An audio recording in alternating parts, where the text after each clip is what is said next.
కాకినాడలో జ్ఞానేశ్వరి అనే చిన్న పాప మిస్సింగ్ కేసు అనేది ఇప్పుడు చాలా వైరల్ అవుతుంది. పిల్లల్ని ఎలా కనిపెట్టుకుని ఉంటే మంచిది అంటారు? పిల్లల్ని జాగ్రత్తగా చూసుకోవాలి ఇప్పుడు కాలాన్ని బట్టి. కొద్దిగా చేయి జారి పిల్లల్ని వదిలిపెట్టినా ఆమె ఆడుకుంటది లేని వదిలేసి వెళ్ళిపోయి పనులు చేసుకున్నా కూడా పిల్లలు మిస్సింగ్ అవుతారు. ఏ రకంగా మిస్సింగ్ అవుతారు అనమాట. దొంగల వల్ల అవుతున్నారు, పక్కింటి వాళ్ళ అవుతున్నారు, తోడబుట్టిన వాళ్ళ వల్ల చెప్పుకోకూడదు కానీ కొన్ని దుర్మార్గాలు నడుతున్నాయి. అందుకని పిల్లల్ని జాగ్రత్తగా చూసుకోవాలని నా అభిప్రాయం. అంటే ఆమెను ఎవరైనా కిడ్నాప్ చేశారంటారా లేదంటే ఏమంటారు?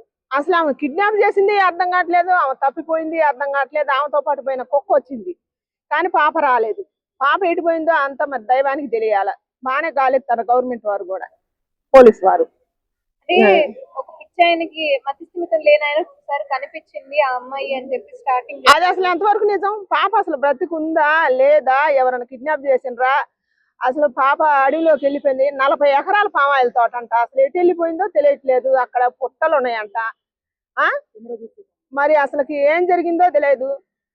గాలియటం అయితే విపరీతంగా గాలెత్తండ్రు పాప గురించి. ఆయన పాప ఆజుకి దొరకట్లేదు. పాప క్షేమంగా తిరిగి రావాలని మనం అందరం కోరుకుందాం. అంటే సుమారు ఒక 1000-1500 మంది ఇట్లా గాలింపు చర్యలు అనేవి చేపట్టారు. డ్రోన్లు ఎగురుతున్నాయి పైనుంచి.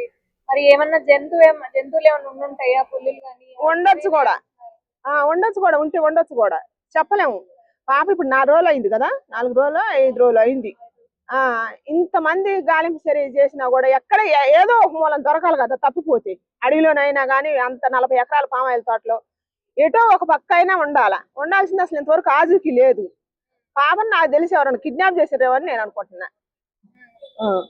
అంటే ఇప్పుడు పిల్లల విషయంలో ఎంత జాగ్రత్తగా ఉంటే అంత బెటర్ కదమ్మా.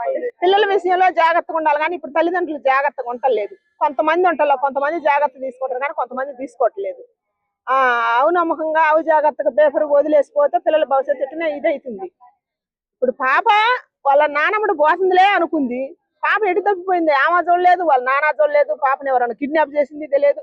ఇప్పుడు పాప అదే తప్పిపోతే ఎక్కడో ఒక్కడ దొరికేదే కదా. 40 ఎకరాల పామాయిల తోట, అంత అడవిలోనైనా తప్పిపోతే దొరికేది.